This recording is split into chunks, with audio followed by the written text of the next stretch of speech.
아버지는 자식에게 기대와 소망이 있죠. 아버지, 어머니 마찬가지일 겁니다.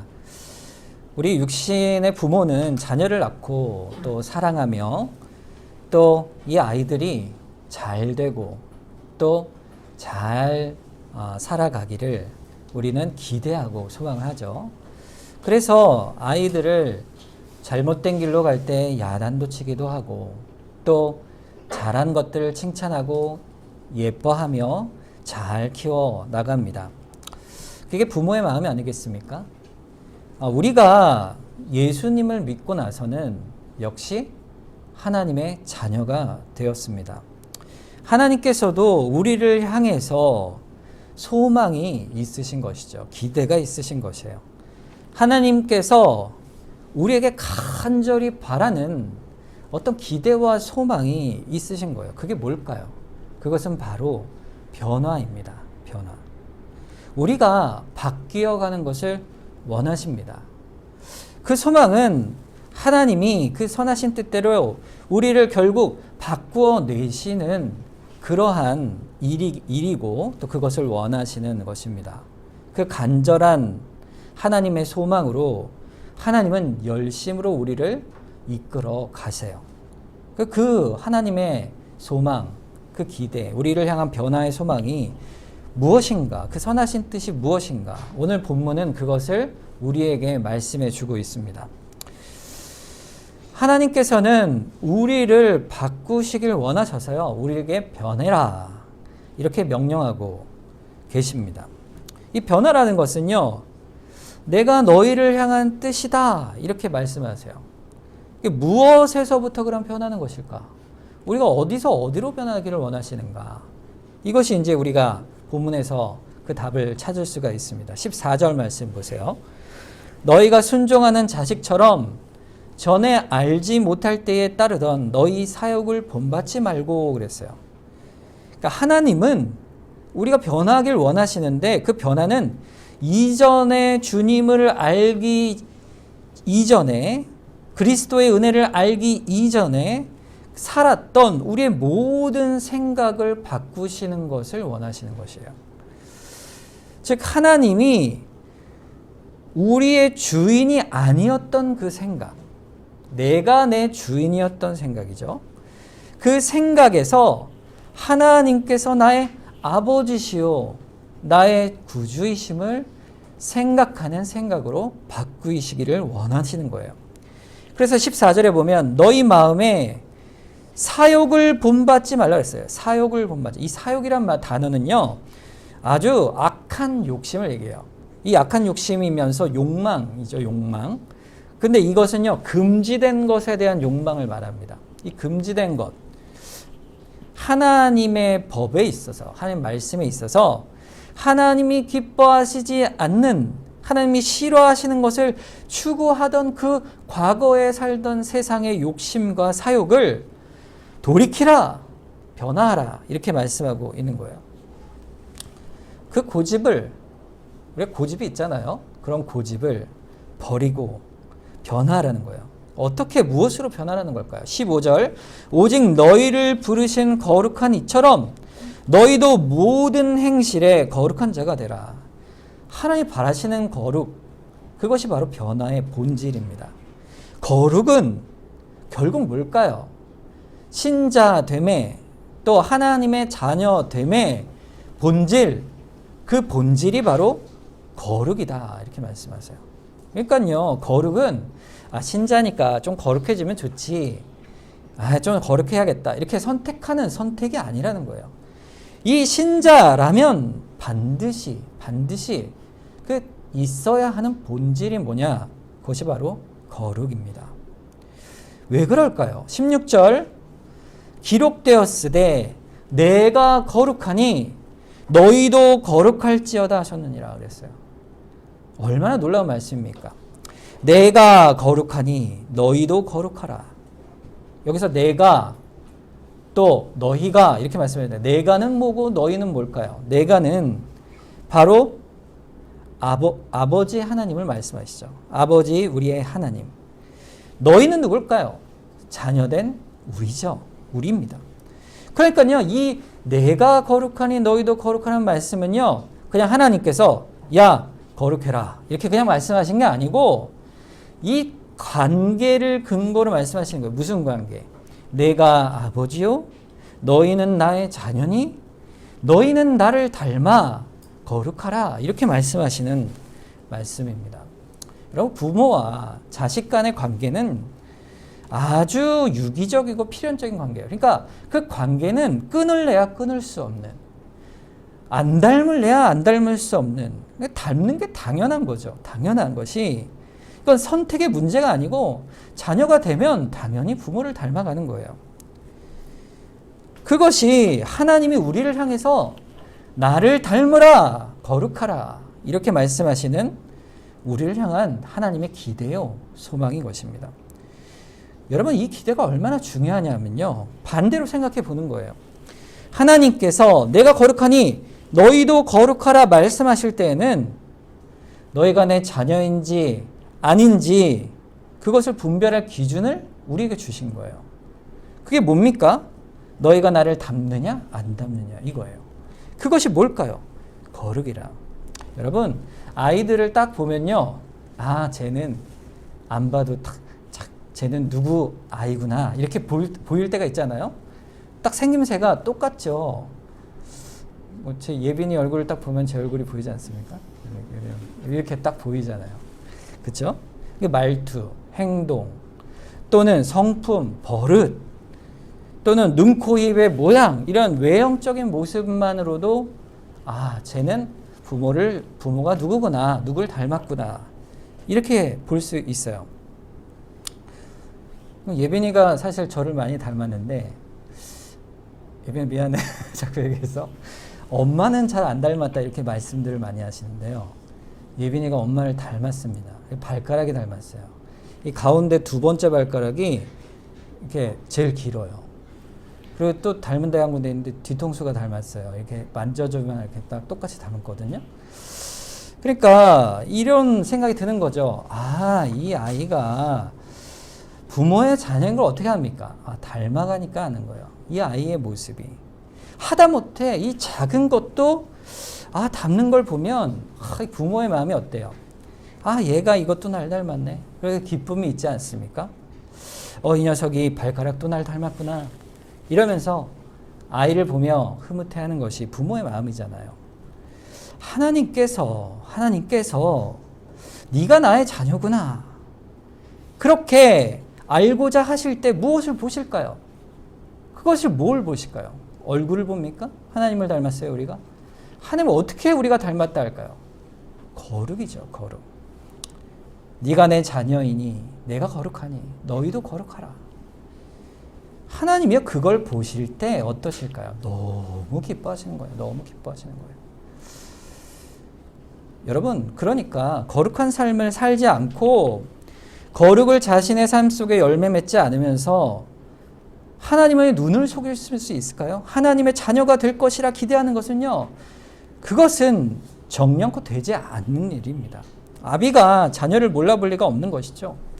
내가 거룩하니 너희가 거룩한가, 그것으로 내 자녀를 식별하겠다 하실 때 하나님의 눈을 속이고 거룩하지 않으면서 주를 알기 전에 방탕한 생활을, 예전에 하나님을 모르고 거역하던 그 정욕대로 여전히 살면서 하나님의 자녀일 거라고 그렇게 인정받는 것은 하나님께서 그렇지 않다 말씀하시는 거죠.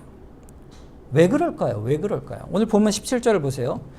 외모로 보지 않으시고 각 사람의 행위대로 심판하시는 이를 너희가 아버지라 부른즉 너희가 나그네로 있을 때를 두려움으로 지내라 그랬어요.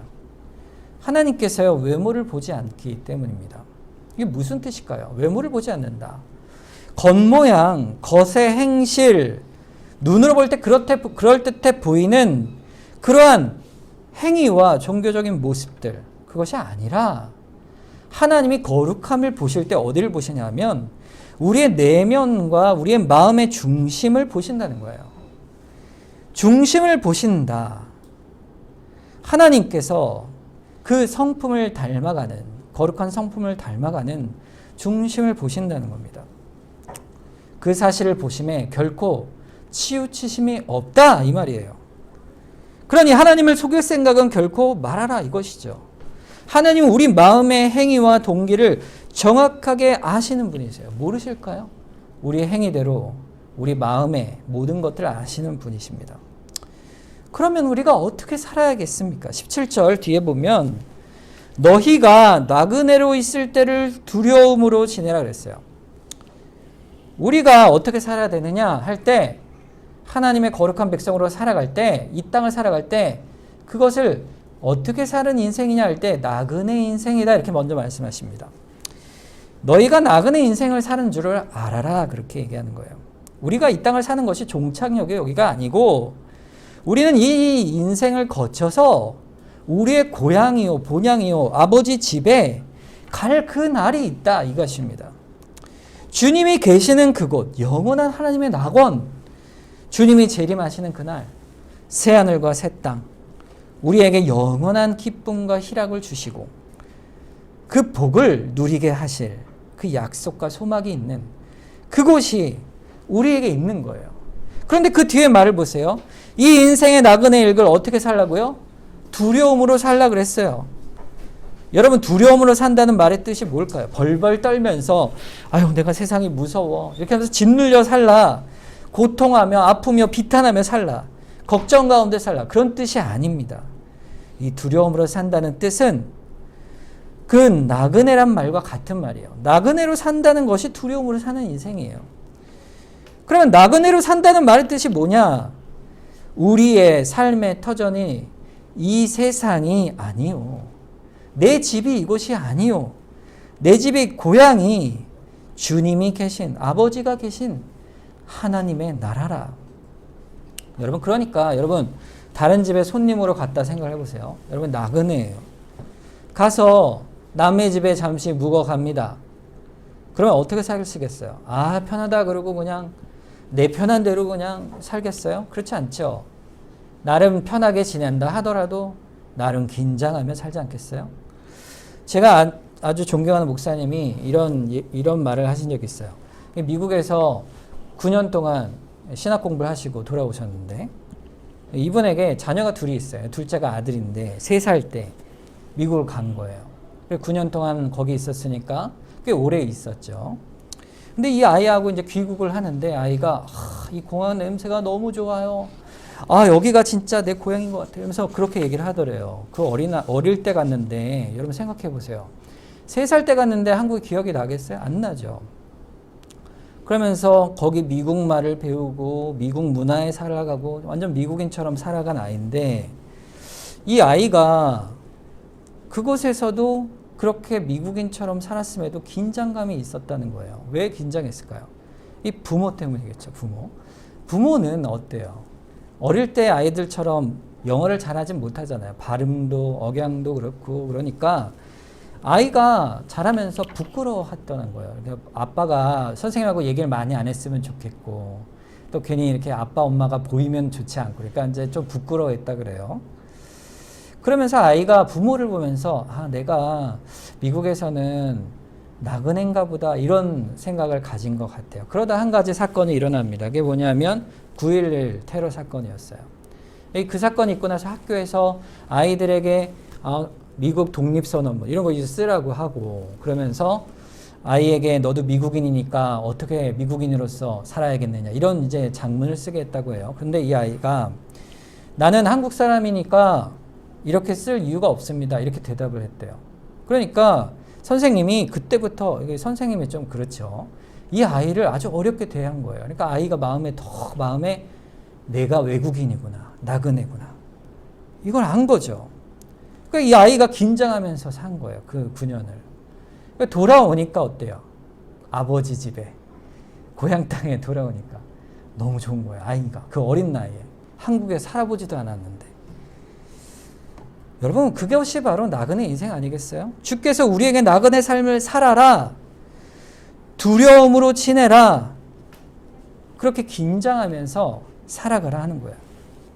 무슨 긴장일까요?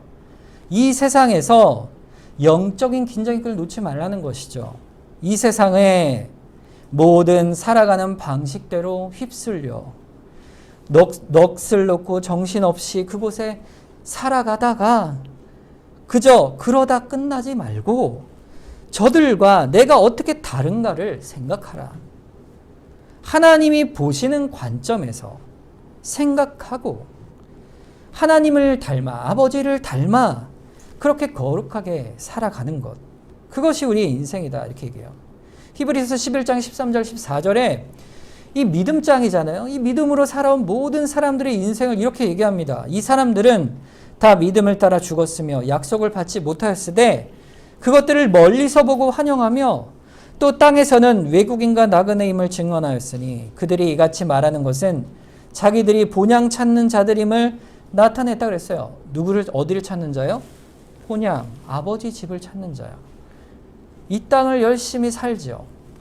하나님이 주신 생명으로, 하나님이 주신 가정으로, 하나님이 주신 직장으로, 나에게 주신 본분을 다해 열심히 살아가지만 그러나 우리는 분명히 기억할 것이 뭡니까? 우리의 본향은 이것이 아니라 이겁니다. 그러니 영적 긴장 속에 거룩함으로 살아가는 것. 자, 그러면 도대체 우리가 어떻게 거룩해져 가야 할까요?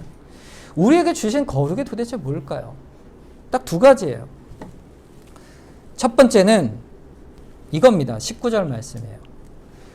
오직 흠없고 점없는 어린 양 같은 그리스도의 보배로운 피로 된 것이니라. 흠없고 점없는 어린 양 같은, 이 말이 뭘까요? 이걸 딱 한 단어로 줄이면 뭐죠? 거룩입니다.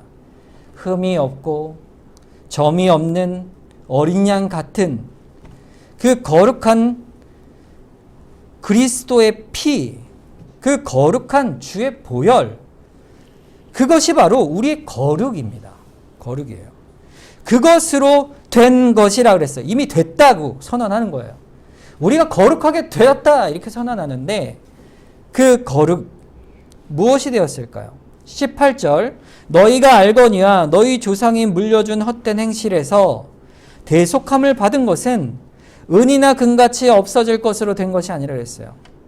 우리 모두가 그 거룩한 그리스도의 보혈로 죄사함, 대속함의 은혜를 이미 받았으니 우리는 이미 거룩한 자가 된 것입니다. 된 것이에요. 그것은 세상에서 은이나 금같이 없어질 것으로 된 것이 아니고 영원하고 변함없는 복된 그리스도의 보혈로 된 것이다. 이것이 우리가 가진 거룩이에요. 그 거룩입니다. 이 그리스도의 의, 이것이 놀라운 우리를 향하신 하나님의 거룩의 첫 번째 방식입니다. 우리는요, 처음부터 내가 착해서 됐다는 게 아니에요. 그러니까 이 말은 우리의 거룩의 중심이 우리가 아니라는 거예요. 거룩의 본질은 그리스도께서 그 보혈의 피로 한순간도 그 효력이 없는 순간이 없어요. 영원하고 변함없는 그리스도의 보혈로 우리에게 믿음을 주시고 회개하게 하시고 영원 불변한 그리스도의 자녀가 되게 하시는 그 은혜로 우리가 거룩을 이루어 갑니다. 이 거룩 안에 우리가 있다는 사실을 우리는 감사할 의미죠. 자, 그런데 오늘 본문에 보면 두 번째 거룩을 우리에게 말씀하시는 거예요.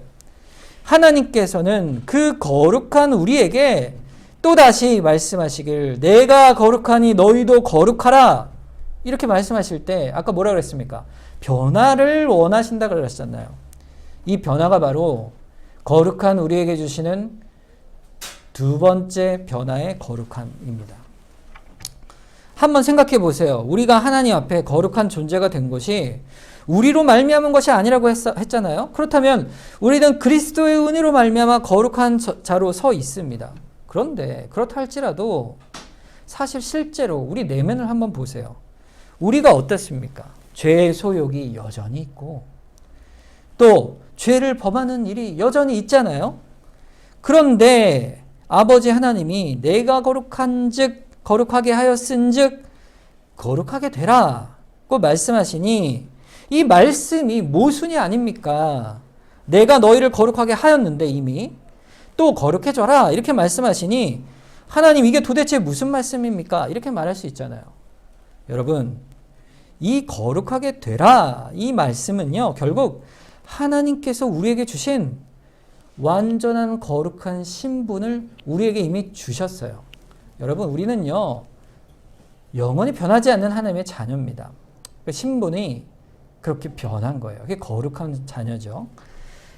그러나 우리에게는 아직 내면 안에 하나님께서 우리 내면 안에 거룩해져 가는 상태의 변화를 이루어 가시기를 바라고 계신 거예요. 마치 이런 거죠. 우리가 어린아이를 키울 때 아이가 자라가기를 바라는 것처럼 아이가 자라가잖아요. 이게 자라지 않습니까? 아이가 멈춰 있으면은 아이의 건강에 문제가 있는 거 아니겠어요?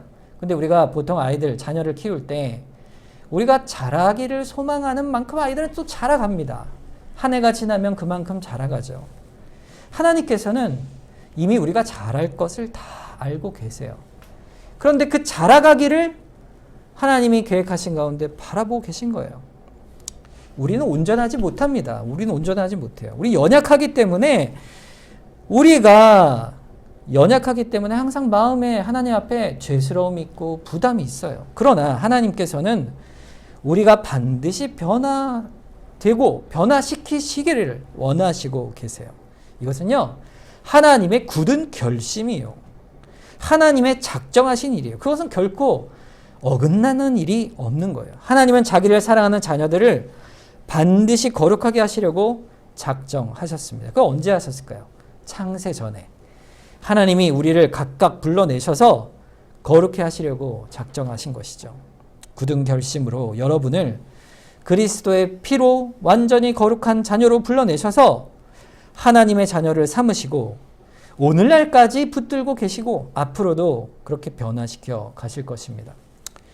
그 작정의 내용이 22절에 나와요. 너희가 진리를 순종함으로 너희 영혼을 깨끗하게 하여 거짓이 없이 형제를 사랑하기 이르렀으니 마음으로 뜨겁게 서로 사랑하라. 여러분, 우리를 거룩하게 변화시켜 가실 때 그 모습이 어떻게 드러나게 될까? 우리가 진리를 순종하여 마음의 영혼이 거룩하여져 깨끗하여져 가는 사람은요, 사랑으로 이루어져 갑니다. 사랑으로. 여러분, 거룩과 사랑은요 사실 같은 거예요. 여러분, 거룩과 사랑을 분리시키시면 안 됩니다. 여러분, 사랑이 뭘까요? 사랑. 사람들과의 관계에서 사랑이라는 것은 나의 유익을 위하여 다른 사람을 희생시키면 그게 뭡니까? 죄지요. 사랑은 뭘까요? 다른 사람의 유익을 위하여 나를 희생하는 것이 사랑입니다. 그렇죠? 그럼 거룩은 뭡니까? 죄는 하나님 말씀에 불순종하는 것이 죄고, 반대로 거룩은 뭐예요? 거룩은 하나님 말씀에 순종하는 것이 거룩이에요. 그러니까 하나님 말씀에 순종하여 그 순종함의 결과로 드러나는 것은 결국에는 사랑이라는 거예요. 거룩의 열매, 그 증거가 뭘까요? 바로 사랑으로 드러나게 되어 있어요. 그러니까 이렇게 생각하시면 됩니다. 교회 안에서 누가 잘못을 한 것을 알면요, 거룩하여 나는 예배도 잘 드리고 11조도 잘하고 뭐 새벽 예배도 열심히 드리고 그러면서 내 거룩과 경건을 내세워서 다른 사람을 비난하거나 정죄하는 것은요, 그것은 참된 거룩이 될 수가 없다 이 말이에요. 참된 경건이 아니에요. 거룩한 자요 참된 경건한 자는요, 나보다 남을 더 낮게 여기고 사랑하는 거예요. 사랑하는 거예요.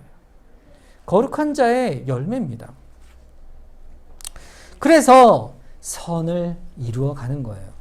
여러분, 우리가 주일마다 주보에 보면 하이델베르그 요리문답이 매주 기록되어 있어요. 여러분, 매년 우리가 이제 52주로 나눠서 이거를 매번 이제 우리가 보고 있는데, 여러분 계속 읽고 계시죠? 우리가 1년에 꼭 한 번씩 읽게 돼 있어요. 우리가 이제 우리 동백교회를 다니시는 그 기간 동안 매년 한 번씩 읽을 거예요. 20번을 읽든 30번을 읽든 계속 읽을 건데, 그만큼 이 안에 우리에게 주시는 말씀의 진리가 들어 있습니다. 그 중에 86번 질문에 이런 질문이 있어요. 그래서 제가 질문을 읽을 테니까 여러분 어떻게 하셔야겠어요? 답을 읽으시면 돼요. 세 번에 세 가지 답이 있는데 하나씩 읽어주시면 되겠습니다. 제가 질문을 할게요. 우리가 우리의 비참함에서 구원을 받은 것은 우리가 수고한 공로로 인한 것이 아니라 오직 하나님의 은혜로 그리스도로 말미암아 얻은 것일 뿐인데 어찌하여 우리는 여전히 선을 행하여만 하는 것입니까? 답을 읽어주세요.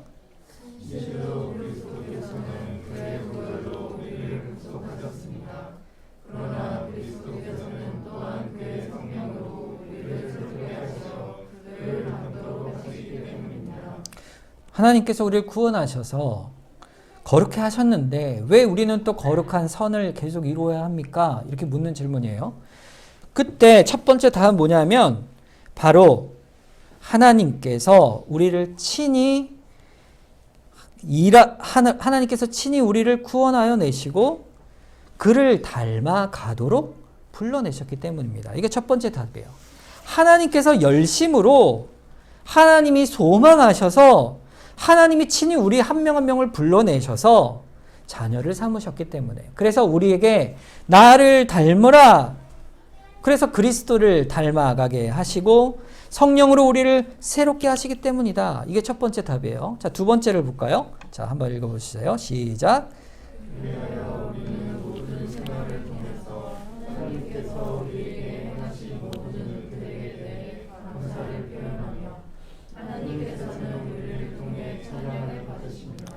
자, 이 선행의 근거가 여기 등장해요. 그게 뭡니까? 감사입니다. 감사.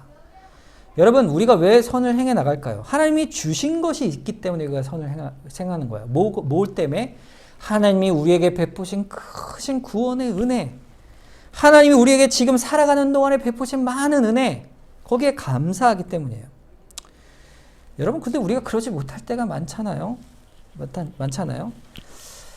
사실 제가 이 고백을 할 게 있어요. 저희 권사님이 장모님께서 이제 암 진단을 받으실 때 사실 제 마음속에 솔직히 말씀드리면 하나님 앞에 좀 투정을 부렸어요. 아버님도 사실 같은 암이 걸리셨었고 그래서 찬송이 안 나왔어요. 사실 솔직히 말해서. 그러면서 이제 어머니를 만나 뵙고 제가 기도도 하고 했는데 근데 어머니가 저한테 오히려 말씀하시더라고요. 어머니가 먼저 하나님께서 고쳐주실 거예요. 걱정하지 마세요. 담대히 저한테 오히려 위로를 하시더라고요.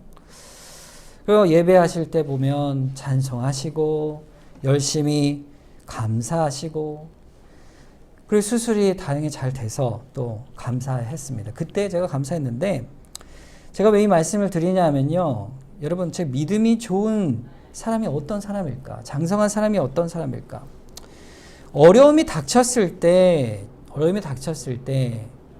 지금까지 하나님의 은혜와 섭리를 기억하고 앞으로의 일을 미리 감사하는 사람, 또 찬송하는 사람이 바로 믿음이 좋은 사람이라 할 수 있지 않겠어요? 그 근거가 어떻게 될까요? 믿음이 어떻게 좋아질까요? 그리 아니냐 하실지라도 감사합니다. 앞으로 될 일이 내가 원한 대로 되지 않을지라도 감사합니다. 할 수 있는 믿음이 어떻게 나올까요?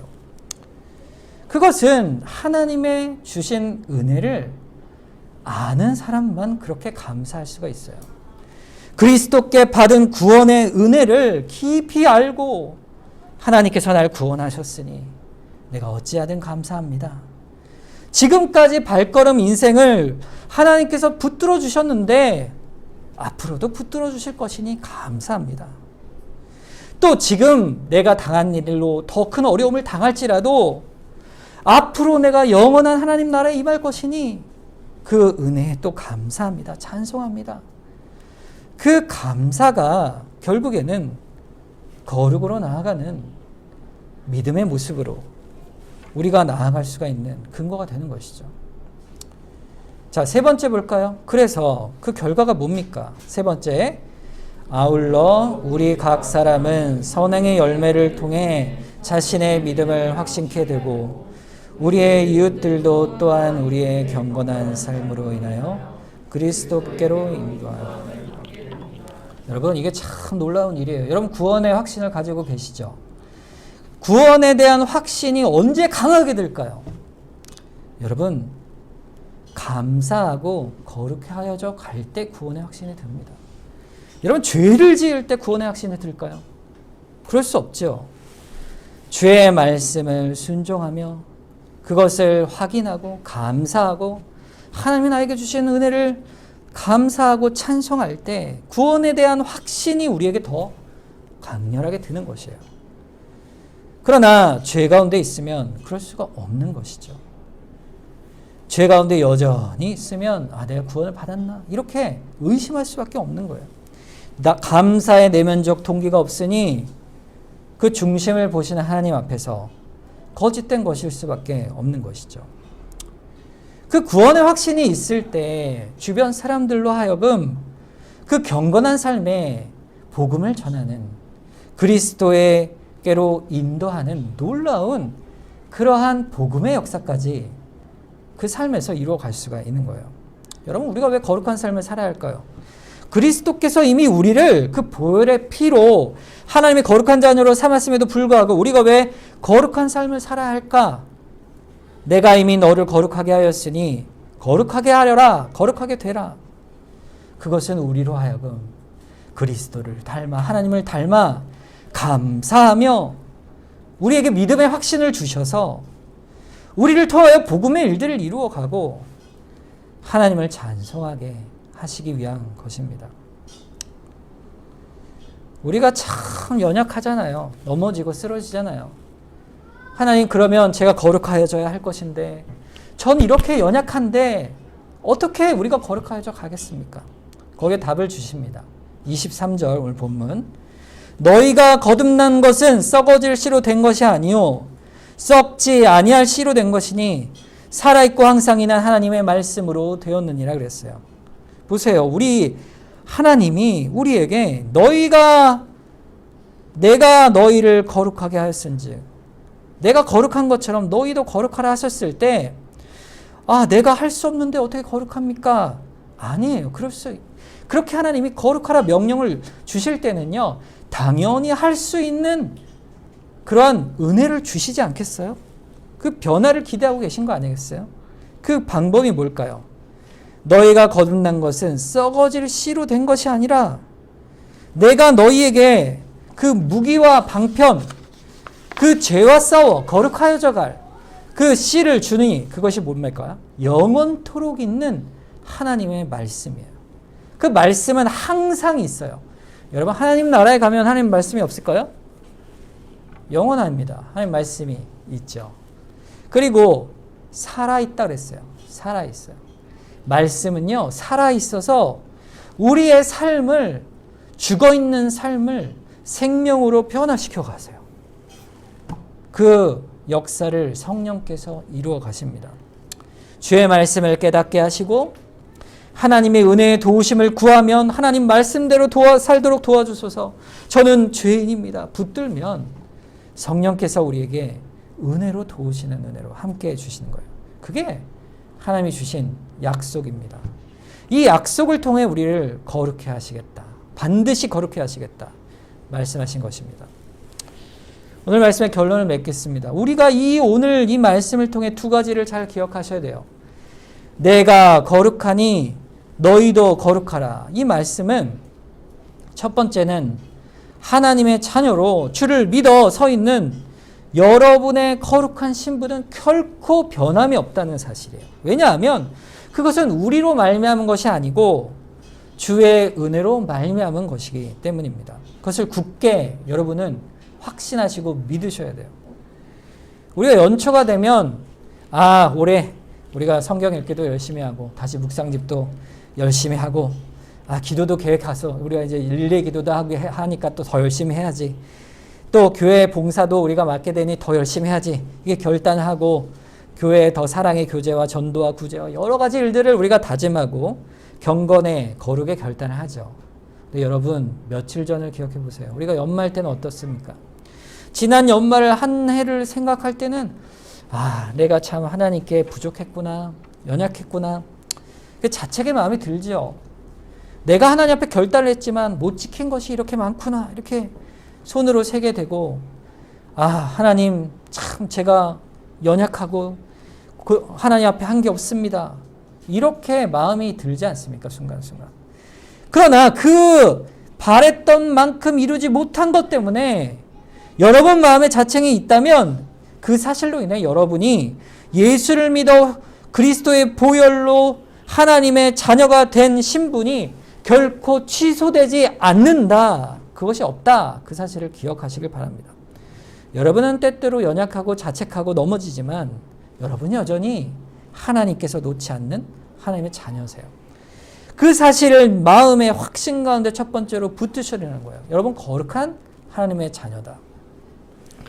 그 사실을 붙들고 두 번째로 한 가지 더 마음에 새겨둘 것은 여러분 힘으로 거룩해지려고 하지 마시라는 거예요. 여러분 힘으로.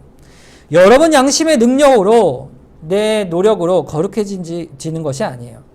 여러분이 죄의 도전이 올 때, 여러분 삶에 부딪히는 많은 문제 속에서 여러분은 먼저 하나님 아버지를 의지하셔야 합니다. 기도하셔야 돼요.